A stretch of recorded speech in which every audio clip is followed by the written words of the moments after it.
Truth Talks. Please, I'm excited about the Truth Talks. They are addressing true fellowship and what it means, what true fellowship and corporate worship looks like according to the Bible. I will sing to the old rugged cross, and exchange it someday for a crown. Hi, everybody. How was y'all? What is it? Monday? Wednesday?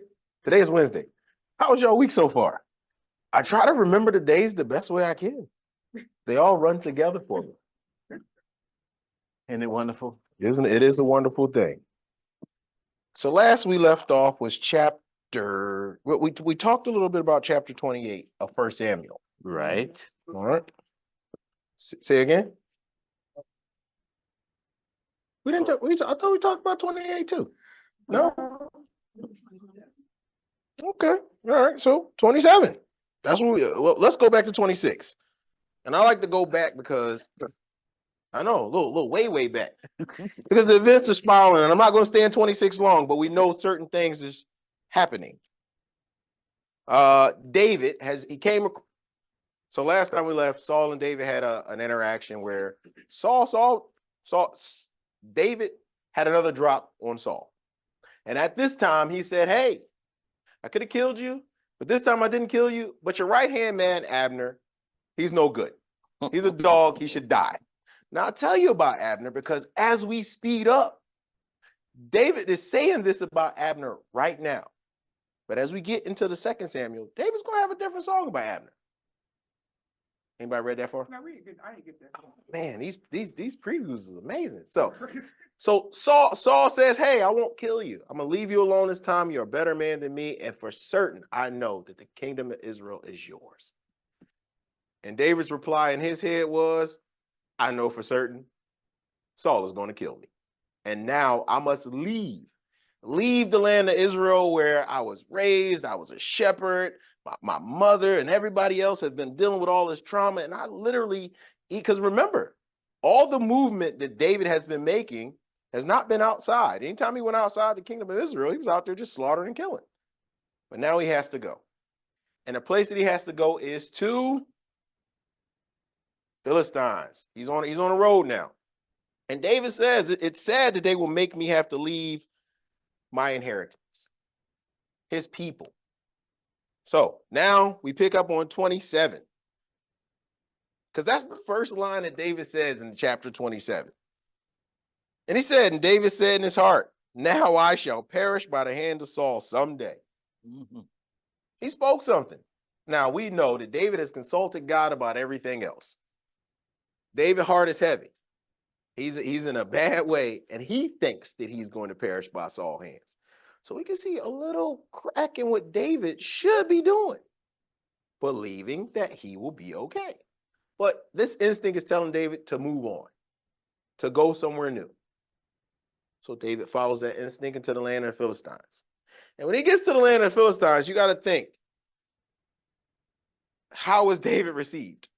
Well, the first time he showed up to the gate, he did what? He fainted mad. And that man said, oh, this is a madman. He's get him out of here. Do I not have enough madmen on deck?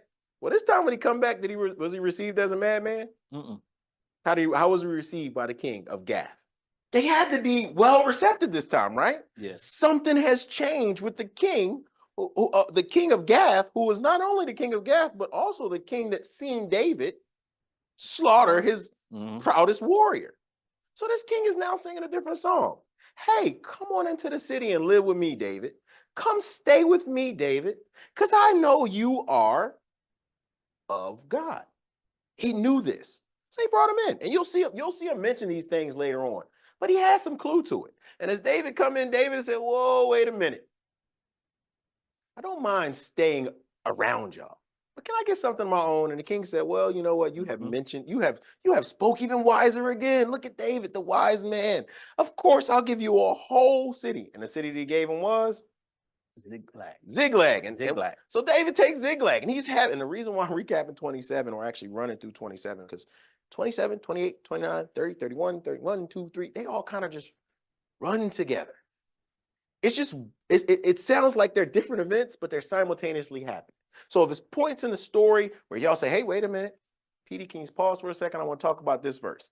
Because y'all know me, I say chapter 29, verse 30, and y'all got to correct me. My mind wanders sometimes. Trust me, it works when it needs to. But if it's somewhere in the midst of this story, please stop me. If it's something I missed and you want to say, hey, let's talk about that, raise your hand. I'll say, hey, what you got? We shoot it from there. So David is now in this kingdom of the Philistines, and he's comfortably relaxing there. He's relaxing so much that he starts to pillage. Now, David will go out and pillage in certain places. Anybody remember where he would go and pillage? It said. Tell you where David would go and pillage. Yeah, just He would hit people. Gerites, Amalekites. He was tearing them ites up. But when they asked David what he was doing, what was David's reply to Achish? Who was he attacking? Who did they think he was attacking when he would go out? If you go to 10, it'll tell you. Yeah. 27, 10. 10. It says, Give the Yermalites and the Canaanites, south of he was out there basically, according to Achish, he was out there striking his own people. That's what he thought. But David had an even better plan. He said, I'm going to wipe out everybody when I go out and do these raids, so nobody can come back and give a report. I think that's pretty smart. To sit in somebody's house and keep it clean so nobody can come tell you about it. David was acting wise once again. Anything that stands out in 27 that we should kind of jump on? Hey, P, in verse number 8, where it says, now David and his men went up and raided the Geshurites and the Gizrites and the Amalekites. Here's why. It says, for they were the inhabitants of the land from ancient times. So we have to remember that God promised that he was going to take care of a bunch of these ites way back then. He talked about Israel or his people dominating. And matter of fact, when he would send them in, that's why God would get angry with him, because he would tell them what? Wipe everybody out. You see David is being obedient. He's killing everybody. Women, men. That's what God had told them to do originally, because he promised he was going to rid these lands of these people. So yeah, these people are being ridded now, but they're being ridded because of God's declaration, even back then. It says because they were the inhabitants of this land from ancient times, which I promised to Israel. So, correct. He's cleaning out his house, which should have been cleaned a long time ago by the people. Because who was supposed to kill Amalekites? Who was supposed to kill him? Who was supposed I think his name was Saul. He was supposed to do it. Amalekites. He was supposed to do it. He was supposed to have done it. This should not have been somebody that David had to go and deal with. But he didn't. So David is taking this opportunity to deal with things under the radar. So, but David is not in his own land. No, he's in his enemy's land, if you want to put it that way. He's in his enemy's land. But yet it's still his land. He's still the promised land, yes. But he's in there. It's now currently by a different owner, but he knows that, hey, this land is mine. So what David does is he acts wisely. He goes out, he does his raids, he comes back, tells Achish. So eventually, David's popularity grew with who? The Philistines. It grew so much that the Philistines would say, look at David going out again raiding. He's become an eyesore to Israel. Well, that's what they thought. Because all the places where everybody was at, he was going out raiding to kill them all. They think, hey, this is Israeli land. Well, because right after 8, it says in 9, wherever David attacked the land, he left neither man nor woman alive, but took away what? The spoils. Livestock. Okay. And that was also when he would bring this livestock. Now, this is history of a raider. So a raider would go out, whatever camp or village they would have surrounding her, and they always paid tributes back up to the kings. So David couldn't go out, slaughter everybody, and come back empty-handed. He had to have some proof of where he had been that day. Because if he would have just went out, came back in the hand, Kish might have been like, hold up, man, you keep going out and you raiding. Well, what's happening? Like, should we send more Philistines with you? Y'all can't get the goods, you can't bring the spoils back, because we can send men with you. Remember, Kish is understanding that David is now part of his army. He's part of his kingdom, and he's so much a part of it that when we get to chapter 28, now remember, Samuel died. They talked about that in previous chapters. Remember I said everything kind of rolls together? Well, Samuel dying was around the same time David was gone. Because remember, David hasn't got this information that Samuel's dead. So he's there. He's in there with the Philistines. Samuel's dead. They kind of go back and mix it a little bit, because now Israel is mourning Samuel. And we're in chapter 28 here. And if there's anything that I missed in 27 that you wanted to pull out, because 27 is fairly short. Go for it. What was the difference between Saul slaughtering and bringing back some spoils and it not being okay, and then David goes out and conquers and brings back spoils? Why was it okay for David, not for Saul? Remember Samuel had on Saul? Saul didn't obey and kill everybody like he was supposed to. That's different. That's a big difference. David, In other words, he didn't listen to what God told him to do. He brought back not only the spoil, but he brought back some people, did he not? he brought back The king. He brought back the king and paraded him around the town and said, I brought back the spoil. The first thing Samuel, because I like how you said, what did Samuel say when he came up? What's all this what? Oh, Bleeding sheep yes. in my ear? Mm-hmm. David ain't have to worry about that, because David was never told not to. He wasn't, no, everything that David doing now is by, if you have to think about it in the sense of, it's by divine plan. David, right now, he's just on autopilot. He's cleaning up after Saul. He's cleaning up after, so he's doing what he was supposed to do as a king. So we are in chapter 28. Did we skip 27? Sure, I'm getting this where we gotta go. What took me is that when he gets back from his, so where you gonna raid at today? Yeah. You know, like The Philistines was in love with it.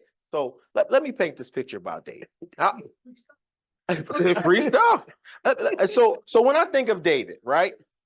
I think of David as this very charismatic individual. Probably not a big guy, probably not a small guy, probably not too fast, probably not too slow. David is somebody who, when you think about it, he's just average. He's a good looking guy. So when he goes around, he knows how to have a conversation. He knows how to please the people. He knows how to conduct himself in front of a king so he don't die. That's been proven the first time he went. If I go to the gate, you're not crazy. He won't. David is somebody whose intelligence is probably higher than most people will give him. And you gotta remember too, he was a great warrior. Yeah. He wasn't just regular. Yeah. Just not. He was a great warrior.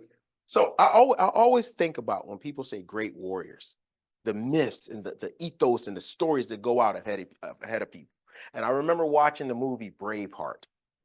You ever seen the movie Braveheart? And there's a part on there when all the Scots was round up and they was around William Wallace, and he was riding his horse up and down, and he was asking them questions, and they was like, who is William Wallace? And he said, according to the stories, I should be able to hurl fireballs out my mouth and crap lightning bolts and destroy whole armies. And William Wallace like, I'm not that guy. So we hear a great warrior sometimes is a warrior here, sometimes is a warrior here.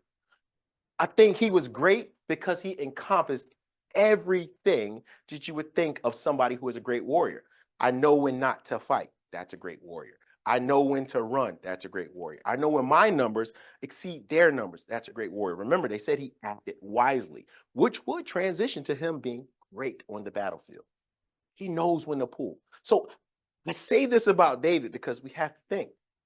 David is a good-looking male walking around the Philistines, and he's at Philistine camps, and he's doing something. And not only that, now we have the jewel of Israel. Because remember, that's how everybody look at it. Even if he's on a run, they still look at him. This is somebody who killed 10,000. As we get into chapter 28, we'll see. Because the Philistines, they know Israel is mourning. They're getting all the kings together, the kingdoms around. So they make that phone call to Gaza. It's not a phone call. It's probably like a camel ride. And they get up and they knock on the gate door. Hey, we get ready to go fight. And he's like, yes, David, remember you killed 10,000? Let's go. And what did David say? Oh, no. Did he say no? Did David say no? What did David tell the king? when he asked them, come out with me and fight.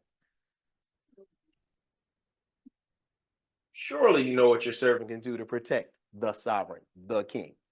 What king we talking about? Saul. Remember, David, throughout the previous chapter, his loyalty has never changed. Now, can you imagine somebody being veiled, for lack of better terms, or lacking information with someone standing right there in front of them because they look at the benefits of what's being provided to them? They look at the surface. Sometimes that's how sin presents itself. But David is standing before this man, and he's like, yes, David, boom, a great warrior. I know we're going to slaughter Israel because I got David. David, mount up, bring your guys. And David said, okay, bet I'm right behind you. As soon as we get all the guys, we coming. And I could just only imagine a big smile, because this warrior we're talking about, right? You're going to allow me to march behind you while fighting Israel, and you know I can kill 10,000 people. I probably can wipe out half of your army behind you. This will be a jewel to Saul. Maybe Saul will forgive me. Now, I'm not saying he said that, but somebody in their minds, when them 5 kings got together and they was having that great meeting, they said, so yeah, we ready to go? Yep, we got our thousands of horses and chariots and everything else. And Achish stood up in the middle of the meeting and was like, hey, I got us a victory. It's like, who you got? Who you got? You got another Goliath? No, we got David. Wait a minute, David. The David that killed 10,000? The David that they sung in the streets? That David? And they're like, yeah, him. I'm like, no, we're not going with him. Leave him behind. He can't go with us. He has to stay. And also at this time, we see Saul is having difficulty with what's about to transpire. Now, I'm not one to bash Saul. And actually, if you notice, as I'm teaching, I have been very forgiving of what Saul did. But Saul likes to pile on things on top of, and it makes you question it. And I can see why so many people, when they would read the book of Samuel, say, Saul is a villain. He broke every commandment. He's a horrible person. Burn him. He's the bad guy of the story. So here's another thing that Saul's getting ready to heap on top of what he's doing. So, with David in the fight, and I know I'm putting it all together. If y'all want me to systematically put it in order, I can go back and read the chapter. But there it is. The fight is ready to take place. And Saul is saying to himself, it's bad. It's really, really bad. I can't hear God at all. And not only could he not hear God, he couldn't hear him through other sources. He couldn't hear him through prophets. He couldn't hear him through priests. He couldn't hear him through them taking the stones out of, that's an Urim. He couldn't hear him taking the stones out and throwing the ground and say, Saul, you got it. He couldn't do that. Nothing he could hear. So Saul said, well, if God won't talk to me, I'll make God talk to me. I'll go and raise up Samuel. Now, when you're going through difficult times, you forget rules that you put in place. As a parent, I sometimes do that with my children. I have to admit it. This is video evidence that I'm saying it. I tell my daughters, hey, you know what, man? We shouldn't do this particular thing. Oh, no, we can't do it. And the difficult times come up. And the first thing I try to do is that difficult thing. And I got kids saying, didn't you tell us not to do that? Well, Saul has the same situation. Saul grabs a couple of his men and they go to find a medium.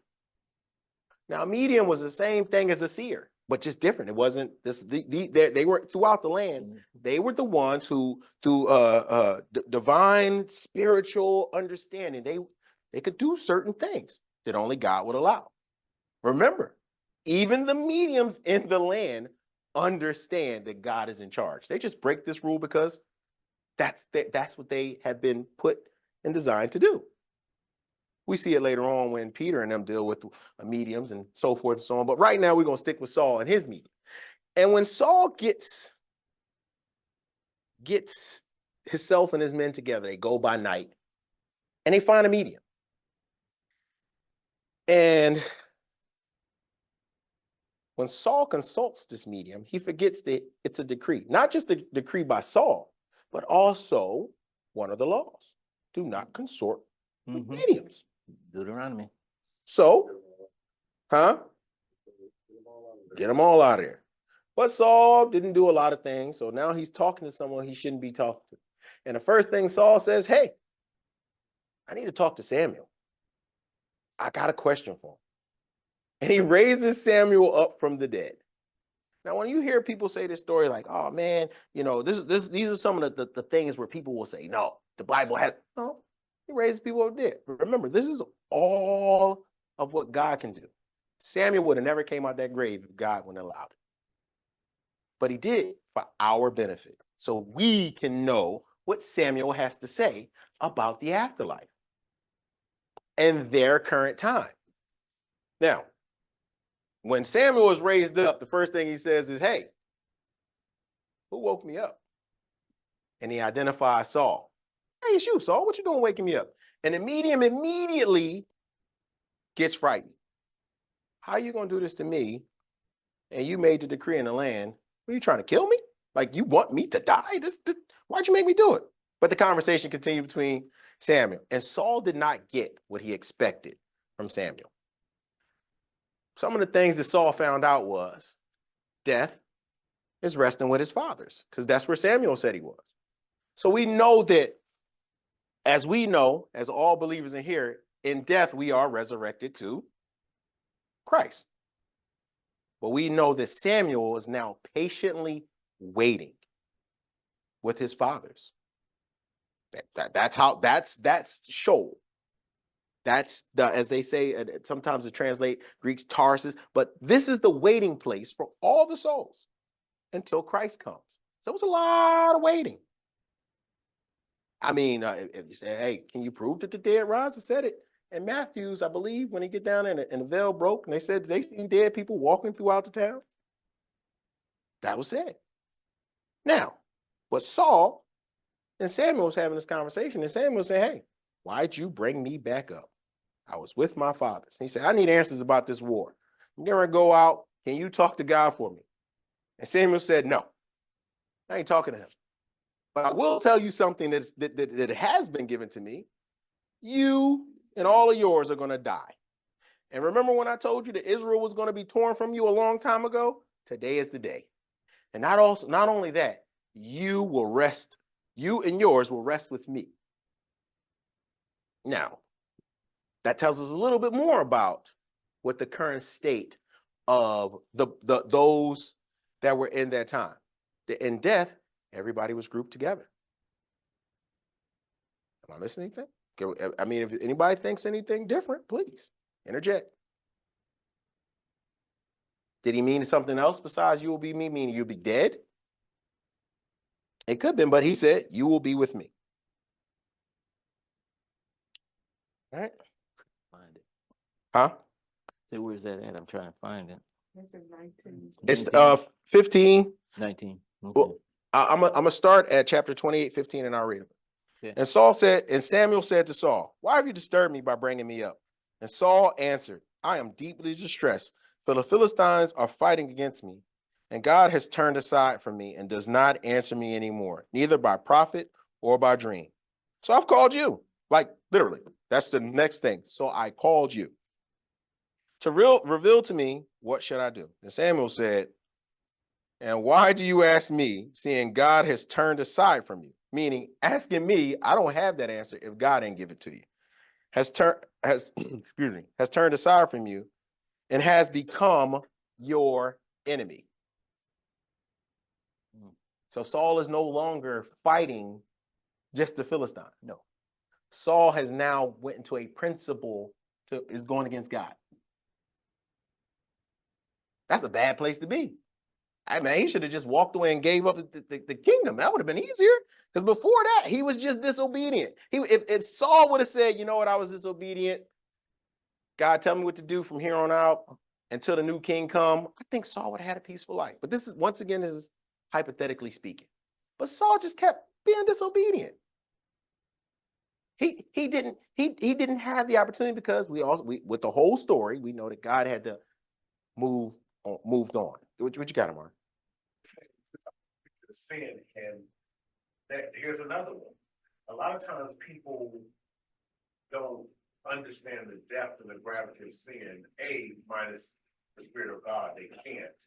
But because we serve a God that operates with forbearance, meaning he's holding back his wrath, people think just because God is not taking the offensive like he will later on, that he's changed his mind about what he says in Psalms. He says, the Lord is angry with the wicked every day. The scriptures say that the Lord is angry with the wicked every day. And see, what happens is we equate anger with action. And so just because God is holding back his wrath, this right here says, not only has he left you, the Lord has left you, he has become your adversary. And the scripture tells us at one time we were at enmity with God. And that's a terrible place to be in the hands of a terrible, a sovereign God. That's what I want to say about that. That's true. And now we see where Saul stands. So we can pretty much, if they was a book case closed and you were a believer, and it left it at, as turned aside from you has become your enemy. And Saul is consulting about the Philistine war that he's about to go into. If I didn't have any more of that chapter going forward, I can tell you what Saul's outcome going to be when he go up against the Philistines. Without, what you got? Yeah, we know in the New Testament that the scripture tells us absolutely about the presence of the Lord. So when the Lord come back, our bodies will be raised and we'll come back with him. So we know that in this dispensation or this age. And so in Saul's instance, was that so since Christ has not resurrected yet? Yes. Was he absent in the body present with the Lord, or was he in the abode of those who have passed away somewhere? How would you answer that? Well, the way I would have to answer is I would have to answer by what the culture and what they believed at that time, right? Remember, we're talking about a veiled culture. So they believe that when they die, they rest. They rested in the ground until the resurrection. That's what every prophet and everyone talked about, the coming of God. They all talk about it. Like it's talked about as if you read the Old Testament without knowing the New Testament, this would be veiled to you too. You will read and say, oh, well, people die and they just stay in the ground in this dispensation of the scriptures. Because this is what it's telling us. Like I said, if I was to stop right here, the information that Samuel was giving me about the dead is that they're resting in because he said, why did you wake me up from who? When he asked him, why did you wake me up? Where did he say he was at? Who was he with? And when he said that when you go to sleep, when you perish on the battlefield against the Philistine, where are you going to be at? With me. So if I had to take that information for what it was worth, that they rest with their fathers, right? Because before they believed their fathers were Abraham, Isaac, and Jacob. And Jesus said that those people rejoiced in his coming, his day, which was the day of the Lord, where he died on the cross, resurrected, because for them that waited at that point, right, they no longer had to rest in the ground, because that's what the scriptures say. And did that kind of answer the question? Yeah, I'm just saying, we know that the body is put in the ground, that death, that separation, that's what caused death. So we know the body was in the ground. We know what they believed. Right. Okay. Because they believe was also veiled in what happens to the actual person. Right. And so were they in the abode of those who have passed away, not in the physical ground, but we know that nobody had ascended because Jesus Christ had ascended. Right. He said they wait to see my day. So in his day, when he resurrected, then now they're absent in the body and present with the Lord. We know for sure. But where would they have been before then? I still would say torment, wouldn't you? Say what? No. So we with a lot of the different translations, transliterations, and different things where you get the Greek, and I'm not trying to go down that well, but what they believed was that when they died, their spirit rested until the day of resurrection. The day they were waiting. They were all waiting. They were waiting because they're before Christ. Before Christ, that's, I mean, if I can't paint the picture because I don't want to give anybody any false information, but a Petedy, when you pass and you are belief, disbelief, whatever the case may be, you are literally, we're in the Hebrew times, right? We're literally just resting. Samuel said, I was just resting. I was with my people. And you brought me here because he brought his spirit, not his body. Remember that. You brought me here. Why'd you bring me here? I was resting. My spirit was resting. It means that I didn't have to deal with anything on this side. Only thing I had to do was wait. The scriptures, even in the New Testament, yeah, I was just waiting. Waiting. Go ahead. Go ahead. No, that's the question they asked, yes. But then when it relate to the rich man and Lazarus? Didn't that occur after, Rich Man Lazarus? There was no precedent extended there. So They're still waiting. That's why I threw my hat in the ring, Petey, about, we're talking about believers wrestling with the fathers. I'm talking about, we were talking about also before Christ ascended, what about unbelievers? No, I was there. What did Samuel say to Saul? On this day you're gonna rest where? In a different place? With me. So according to the Old Testament, which makes the Old Testament even more powerful. I mean, I think in the Old Testament, when they died, this is their mindset. When I die, I'm just gonna go into the ground and wait. It sure is. I mean, it is. And I look. It is. It's people who believe that when they die, that they're just gonna lay there. I'm not want to argue. I'm just giving it that we can still see the mindset of Israel still today. Story. There was this it was described as the bosom of Abraham, wherever it may be. Yes. Wherever it was, he was being comforted. And then the other guy was in Hades or Sheol in torment. Yeah. So I don't know what bosom of Abraham, Right. but it's not a place of torment. And it wasn't purgatory either. So but anyway, go ahead. No, I just want to put that out there. No, and that's good. We'll meet that question. What's up? What you got? Are you saying that unbelievers, they're waiting as well? If they're unbelievers, not saved, they're going to hell, where are they? They're waiting. In the current time, They're waiting. they're all together. Because remember, in this text, right? We have such a blessing. And sometimes that blessing, when we're reading this, it becomes difficult because you're like, wait a minute, well, my brain is hurting because I can't think of where is it. This particular time, they didn't know of heaven. They believed that when they died, they went into the ground. So this is how this particular author is writing it, because this particular book is writing it because he only knew what they knew up until that point. We have a collective of all the books of the Bible, canon and non-canonical, right? But can you imagine as time was going and they had scrolls? They had to break out certain scrolls for people to get information. And the people who had information, they spoke a certain way. They spoke according to the knowledge that they had. So the knowledge they had is when someone died, we know that Abraham is our father. You're in Abraham's bosom. Well, that person was a bad person. That's Sheol. Jesus gave that example, and a lot of people talk about that one, about Abraham's bosom and Lazarus and the poor man. It was more of to say, this is how far you will be if you don't. As far as to where I can't even help. It's just the distance is too great. That was the purpose of that story. It has some other moral code in it too.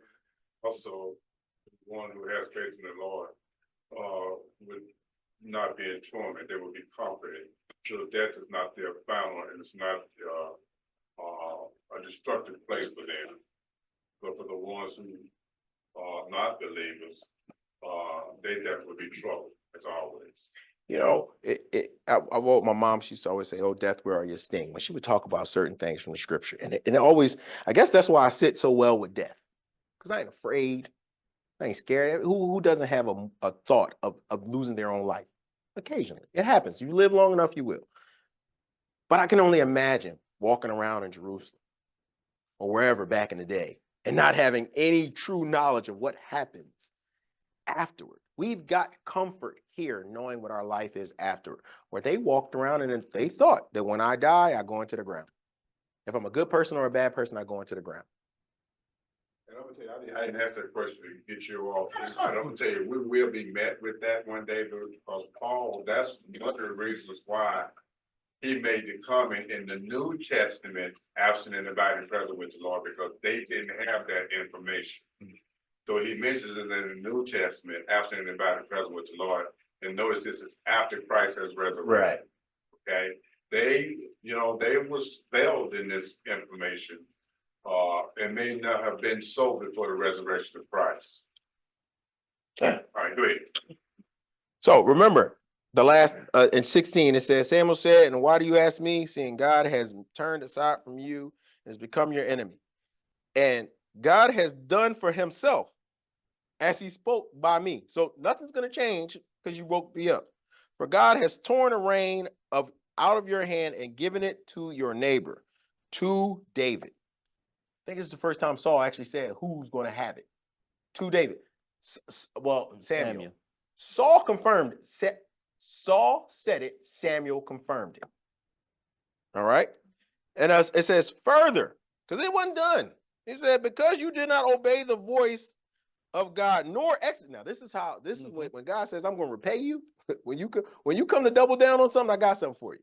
And I think about me as a parent sometimes and telling my daughter, you're gonna come back around, I'm gonna remind you of something. Well, this was God reminding Saul.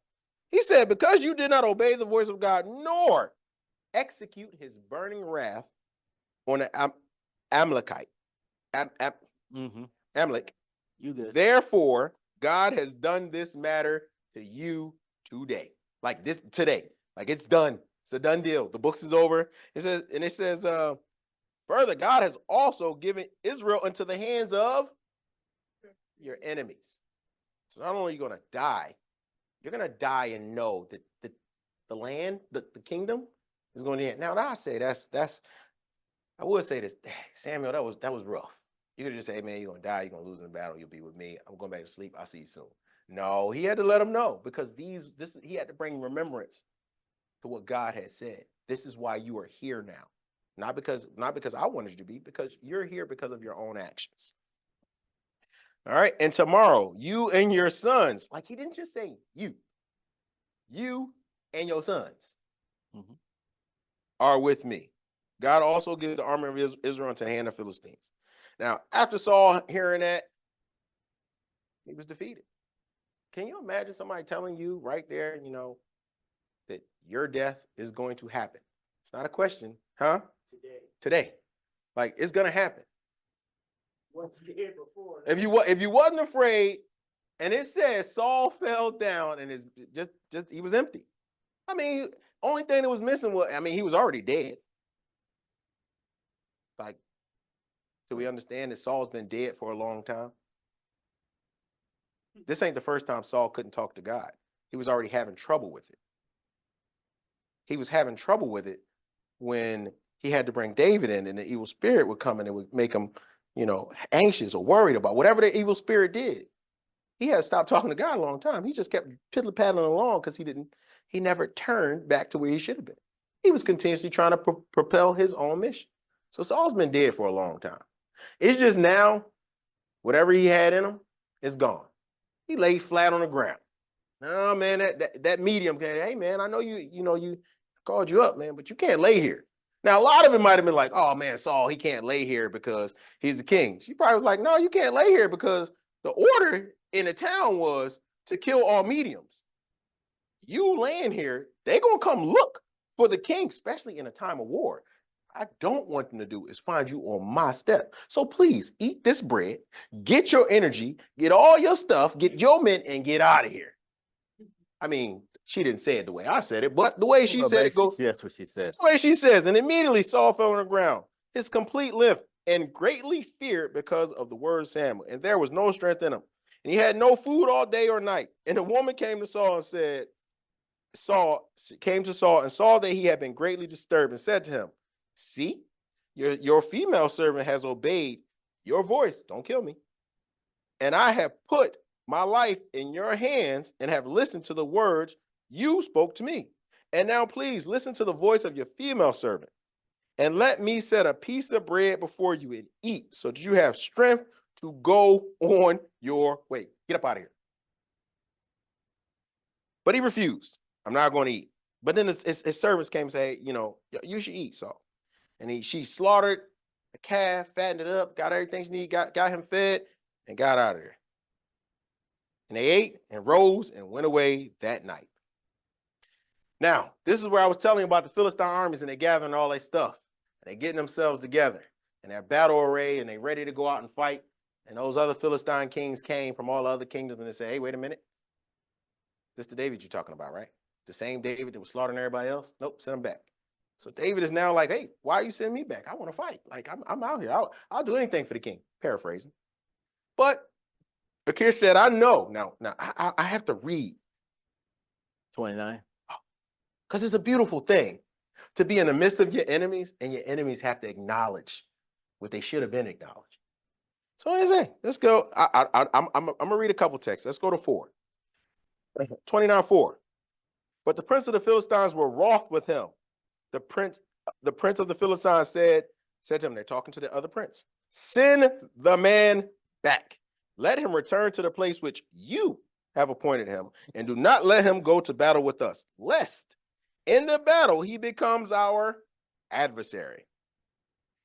For with what could he appease his master, if not with the heads of these men? Is this not the David whom you sang to each other, who sang to each other and danced, and saying, Saul struck his thousands and David struck his 10,000s? Like, they remember. Oh, yes. They remember. They're not going to forget what David did to them. David turned a whole tide of a war that day. You think I'm going to forget that? Not at all. So with that being in their memory, they say, send him back. Get him up out of here. He's not going to kill us. And Achish called David. Come on over, David. Let me talk to you. It's God. Now listen. In chapter 6, this is Achish talking to David. And I want you to hear his words to David. Achish is a Philistine. Now we remember way, way back. Now I know it's been such a long time ago, and our recap was such a beautiful recap. Thank you for hitting every note. We talked about how the Philistines, how they had their kingdom, and they had their beliefs. They believed in what God? Huh? Not the Philistines. Started with a D. Dagon. They believed in Dagon. Remember, he hands, head, chop, fall, boom, get that ark up out of here, get killing everybody. They believe in Dagon. So for this to be said, Gish calls David and said to him, as God lives. Wait a minute, Gish, don't you mean as God? No. Because specifically, when they had these terms, they actually called the gods by their names. Mm-hmm. So if Achish in this time frame, he would have said as Dagon lives. That's not what he said. In the translation in terms, he said as Yahweh lives. He didn't say Dagon. He said as Yahweh lives. Wait a minute, Achish. Say that one more time. Because you can only imagine how David's ears perked up, because David loved God. He loved to hear anything God named. Man, it just made him excited. Kind of remind himself. as God lives, or as it says, as Yahweh lives, you have been straight, and you're going out and coming ins with me. Now, has he been straight with him? Nope. But that was by design. Because once again, even how they're veiled as to the death. Veil means that something is being kept a secret. We have the benefit of no more secrets. You want to ask? Go, it's right there. Hey, all the secrets you want. But Achish he's veiled to David, and this is because it's by God's design. You think Achish couldn't have sent a spy out there to spy on David to see what David was doing? He couldn't have put an army in there. No, he trusted David so much that he was veiled to David's actions to a point where he said, and you're going out and coming in with me in the army is good in my eyes. Meaning, you could take your army out here with us. It's good in my eyes. I know it is. For this day I have not found evil in you since the day of your coming to me. But the eyes of the prince are not good. The eyes of the prince, in the eyes of the prince, you are not good. So David like, man, what's the problem? So he sent them on his way. He said, now go in peace and do no evil in the eyes of the prince of the Philistines. David said, okay. He wanted to go. He asked the question. He said, David said to Kish, but what have I done? And to this day, what have you found in your servant as long as I have been with you, that I should not go and fight against the enemies of my master, the king? And Kish said, no, I know that you are good in the eyes as a messenger of who? Why is Akish not saying the eyes of Dagon? He's not like this, even if this text was translated, right? For the story purpose, they tell any other time, Dagon, why is Akish saying your God? And I have to verify you in the eyes of your God. I found no evil in you. Sound very familiar, right? Because it's funny. The next thing that happens is a 3-day event. So David himself right now has been no fault found in from the enemy. Remember, somebody else stood up there and they was like, hey, Pontius Pilate, you found it? He's like, nope. Jesus is all on you. And it's the same thing being said here about David. Find no fault in you. I've examined your actions and nothing in there tells me that you should be at fault. You should be able to go, but they don't find you clean enough to go out with us. So go back to your camp. Return back to your home and don't worry about this fight against Israel.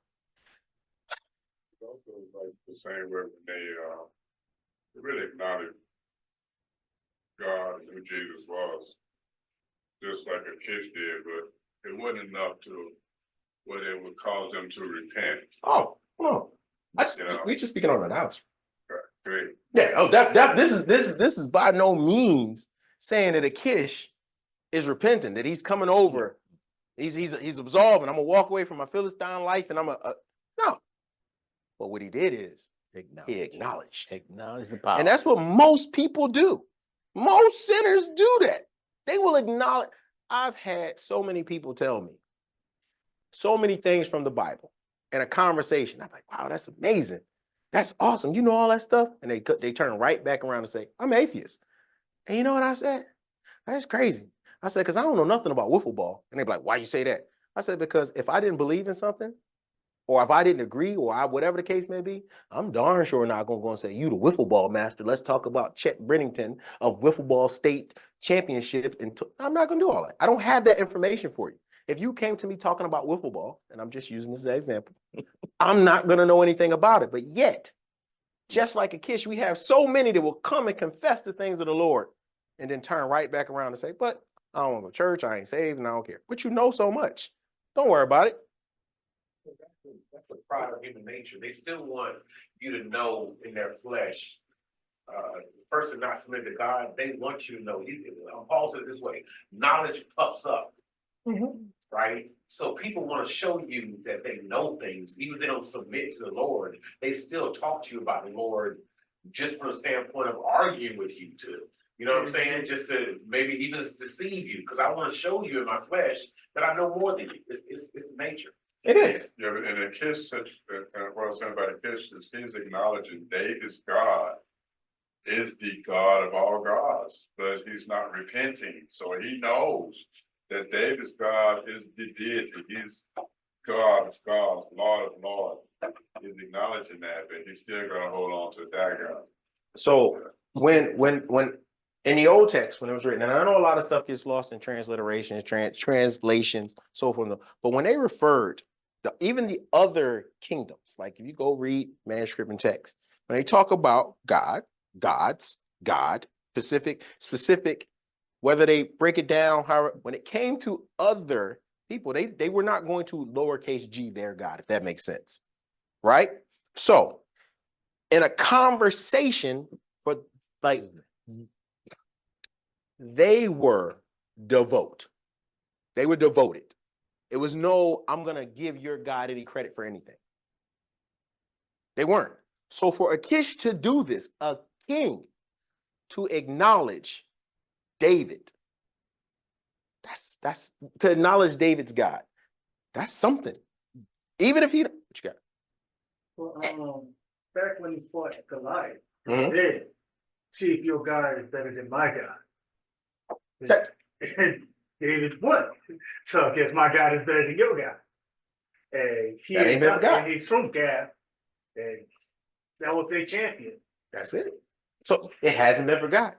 They've been putting God. So not only is Achish, they know what David is capable of, but he also know, hey, David fights for the Lord. He's seen it. He's seen it. So we see this acknowledgement, right? So David goes, any questions about 29? I kind of went through it kind of quick. He told David, go in peace. David and his men, they got up and they left.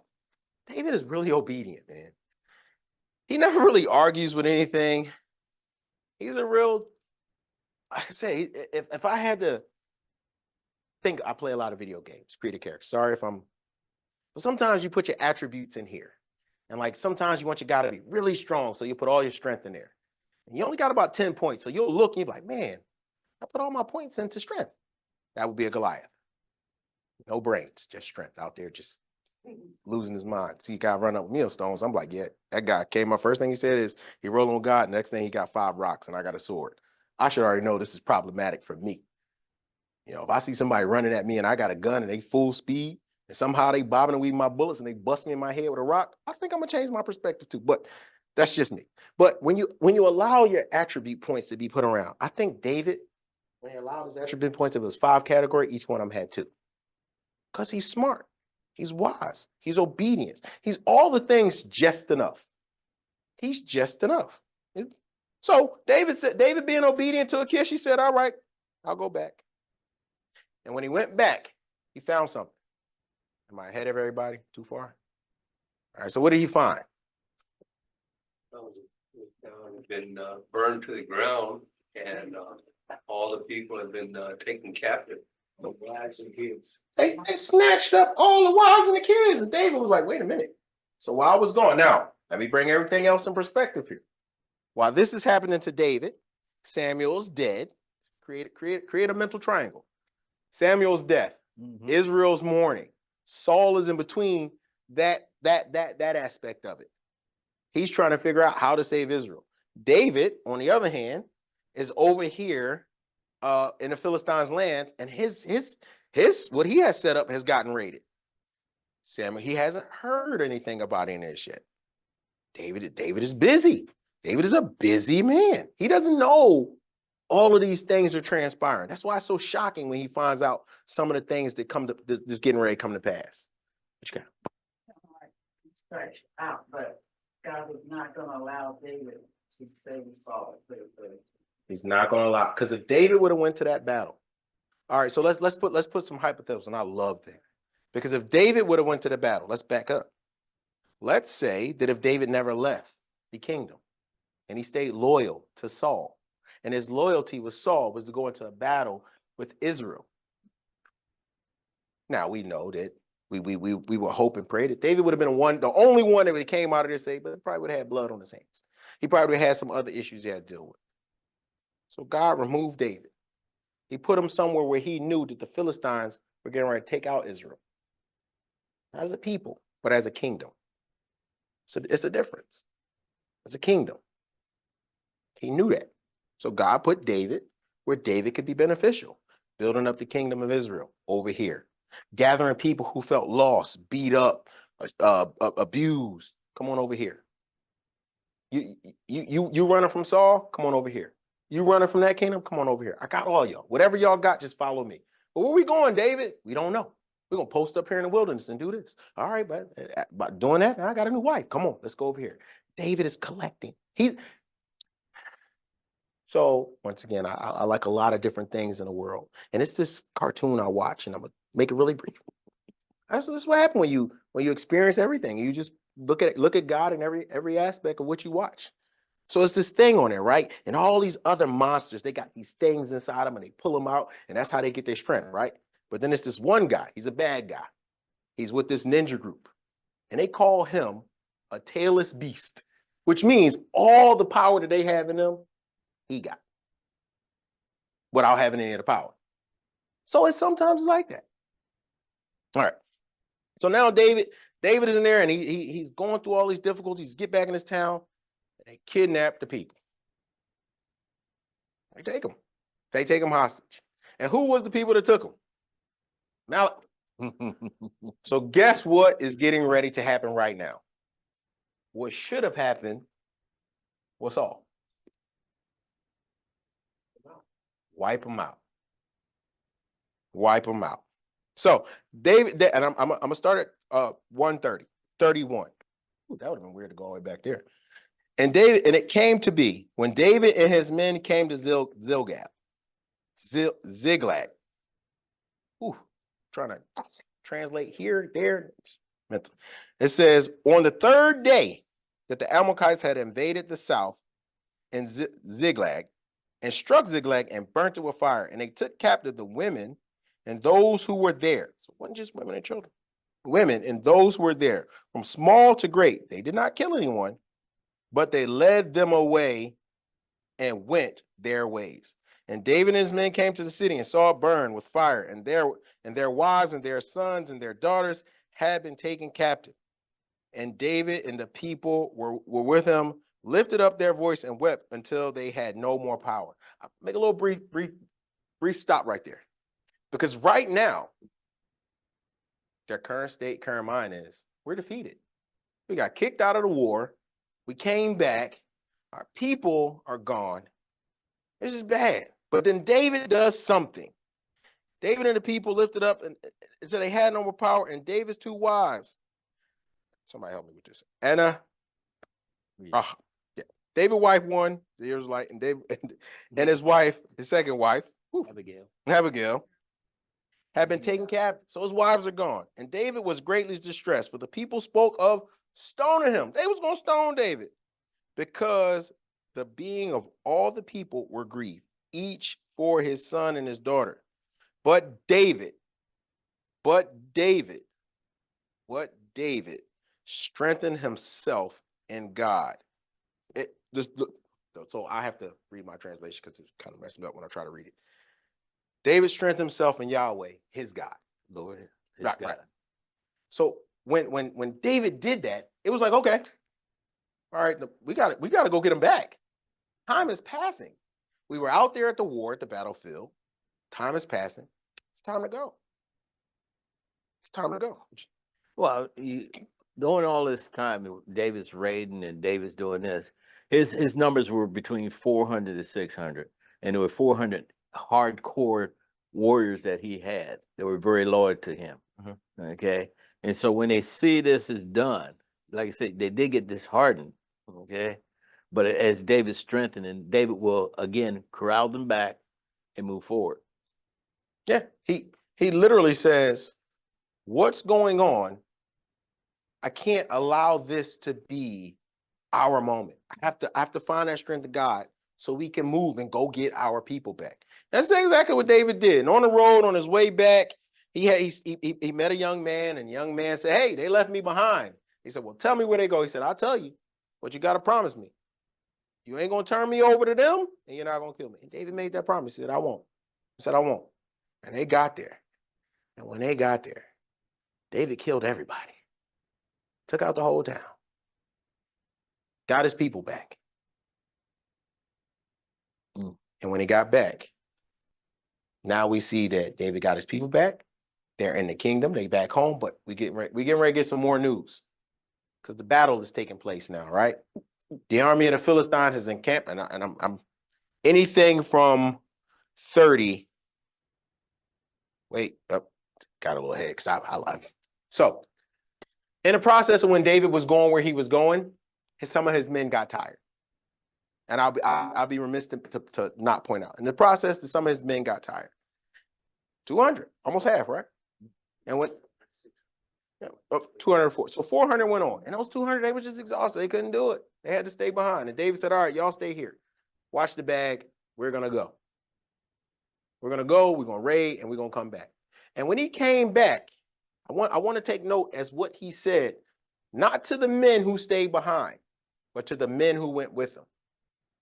The men who stayed behind, they were weary, they were tired. And when they got back, David said, "We won, we killed everybody. We're going to split the spoils with everybody equally. Those who went and didn't go." And the men who went said, "How could they get a portion of it and they didn't do anything?" And David said, and David came to 200 men. 30:21. And David came to the 200 men who was faint and followed David, who had been left at the Wadi Basor. And they went out to meet David and to meet the people who were with him. Remember, these are their kids and their family. They bring it back. And when David came up near the people to greet them, and all the evil, worthless men. Wait a minute. Evil, worthless men? That's a hard term, right? Last time we really heard worthless in here was when? Ain't that what they call Phineas and Hophni?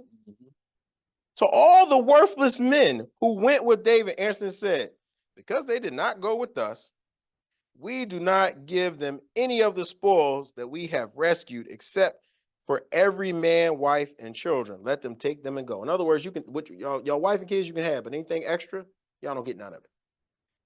In a world, and at some point in my life, I might have thought that was fair. I would have.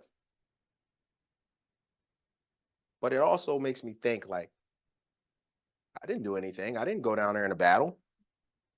You know, and I got my spot in the kingdom of heaven. Imagine those who are out here laboring hard for the Lord and saying, I'm doing all this work. Why this person can't get into heaven? Well, Jesus also told about the he had to give them a parable in the New Testament, but it's kind of like something that David was saying in the Old Testament, right? Didn't Jesus tell a parable about the workers that come in? They would get the same wages no matter what time they came in. As you can see, David mirrors Christ, because this is what we can see. Like this is why we see what God is going to promise him in the next chapter. Man, I gotta get this guy something. He's doing such a bang up job. He's not disobedient. He's following instructions. Say again. Yeah, David is king. Okay. Yeah. For them to even question David about what he's giving anybody, it just shows they doubt David's leadership. He would make a decision like that. So I want to, and David is king. Once again, we have the whole story. But is David a king right now? He's not. And I'm gonna tell you, he is, but he's not the king. You wouldn't question the king. Not question David. Which should warrant the same consequence as questioning Saul. What was you gonna say, Eric? I was just gonna say, his men wasn't questioning him either. Say again? His army, he was the head of that army. Yeah. No question. No one questioned his leadership. Right. Up until that point. And then I don't think he was questioning his leadership. It was just, look, I went to work, you stay back here, didn't do that. That's just selfishness. Yeah. And we see that all over the place right now. Yeah. From the beginning of time. But David just put a little knowledge, he threw a little knowledge at him and said, hey, we're one army. Those 200 is with us, even though they stay back. Right. So they're gonna get the equal share.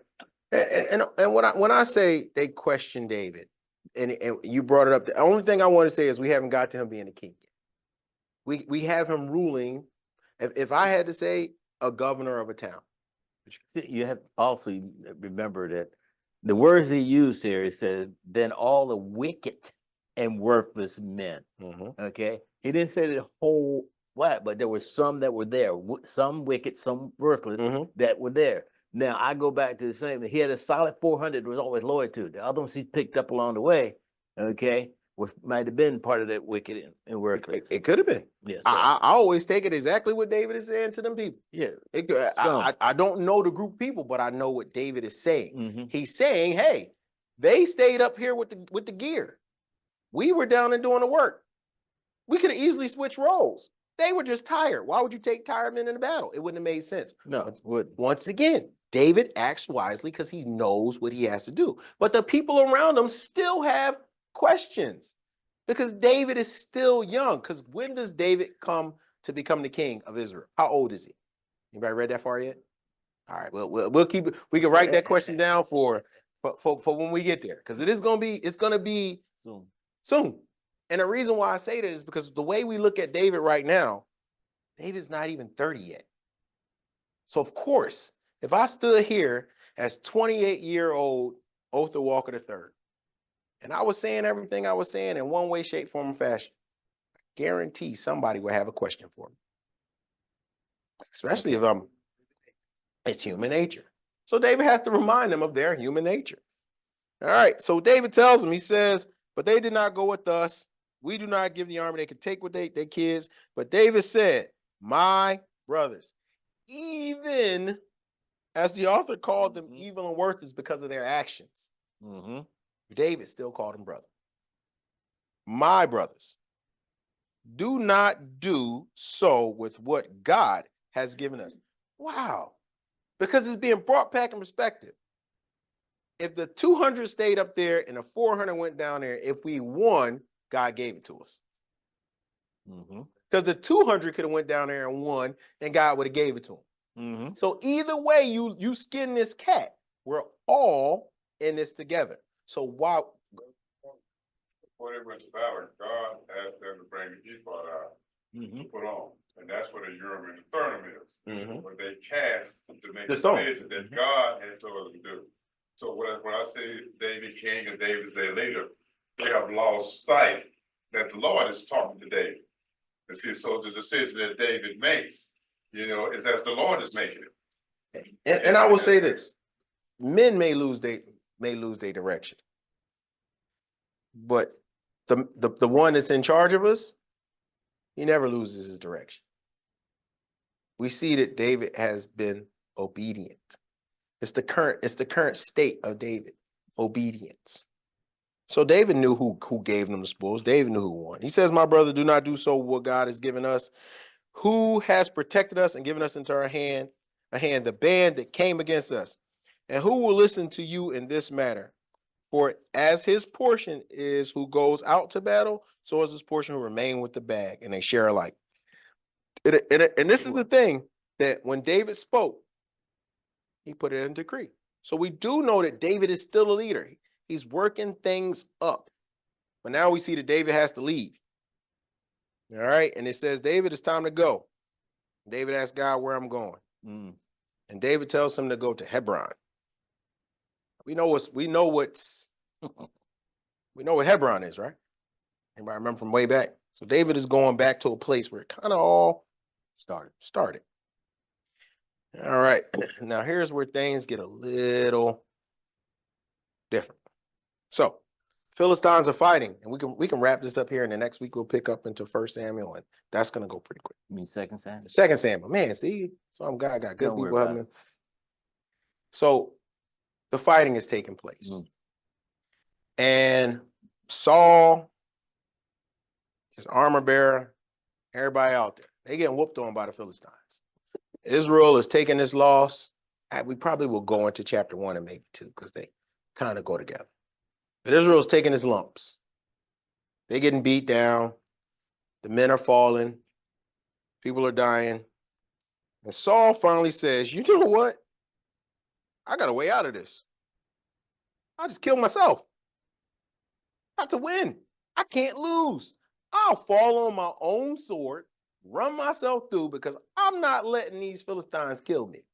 And God has already told me that I would just take my life. What you got? Well, he was wounded very bad too. Oh yeah, he was. Archer took it. They don't know what Archer it was, but he took him, wounded him severely. That's when he started thinking, I can't let these people come up here and get me and stuff. So Before he fell on the sword, what did he do? yeah, One of his men. yeah, Oh, yeah, it's armor bearer. yeah, armor But bearer. so Saul was like, man, my son, man, it's bad out here. So he thinking to himself, man, I'm shot up with arrows. Can't let these dogs kill me. And not only that, maybe, just maybe, if I kill myself, I could beat that old Samuel on what he said. Ain't nobody gonna kill me. I'm gonna fall. Well, he fell on his own sword. And guess what? Did it kill him? Nope. He said, now he fell on his own sword. He said, armor bearer, come on over here and strike me down. What does armor bearer say? I ain't doing that. We could both fall on our sword. I'll fall on my sword too. But I ain't gonna strike. I'm not gonna be the one. Now we know that at some point in this battle, somebody struck Saul down. Cut his head clean off. And they cut the head of Saul off. And this is verse 9, chapter 31:9. And they cut the head of Saul off and stripped off his armor and sent word throughout the land of the Philistines, announced it to the house of their idols, meaning their gods. And they placed the armor in the house of the Asherah, which was another god at that time. And they fastened his body to the wall of Bethshem. And the inhabitants of Yabesh Gilead heard what the Philistines had done to Saul. And the brave men arose and went all night, and they took the body of Saul and the body of his sons from the wall of Bethshem. And they came to Yabesh and burned it there, and they took their bones and buried them. There is the end of Saul. Well, Samuel did tell him that was going to happen, didn't he? Yep. And you know, we have to look at it. It is a tragedy. It is a tragedy.